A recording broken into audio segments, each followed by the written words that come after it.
Yo, good morning, good morning. Sana naman panibagong araw at isang panibagong video ang ating gagawin.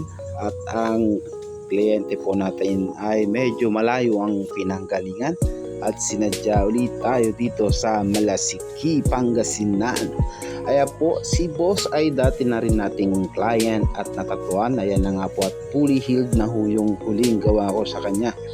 Kasi mula nung natatuan ko si boss, ay sabi nga niya nakikiliti lang daw, kaya dito na sa atin umulit-ulit magpatattoo. Ayan na nga po mga boss, bali yan yung unang tattoo ko sa kanya kung hindi ako nagkakamali, sa may bandang forearm niya, at napagdesisyonan na niya na pa-full sleeve, pero outer part lang po yung gagawin natin sa araw na to mga boss. At gagawin natin yan ng isang session. Ayan, ganyang kaangas yung ating boss, all the way from Manila.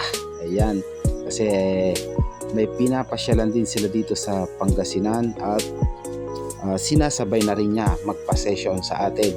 Ayan mga boss, bali ang napili ng ating boss na design ay may reference siya na binigay at nagsuggest ako na gawan natin ng original, o bali gagayahin lang natin, pero hindi yung totally gayang-gaya kasi nakatattoo na po yung reference ng ating boss.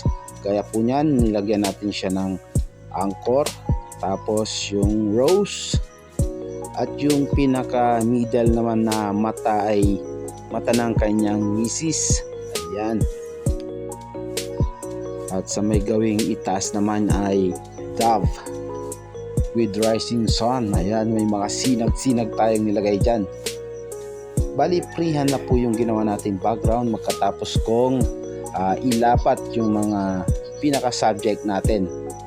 Para mas makuha natin yung hulma ng braso is mas mabuti talaga yung pinifreehand ng mga background, para mas madali nating sundan yung mga curve or yung mga details na pinalagay ng ating boss. At gaya po ng dati mga boss, nandito tayo sa likod ng farm, sa likod ng bahay, nag-edit kasi tulog pa ang ating mga kasama.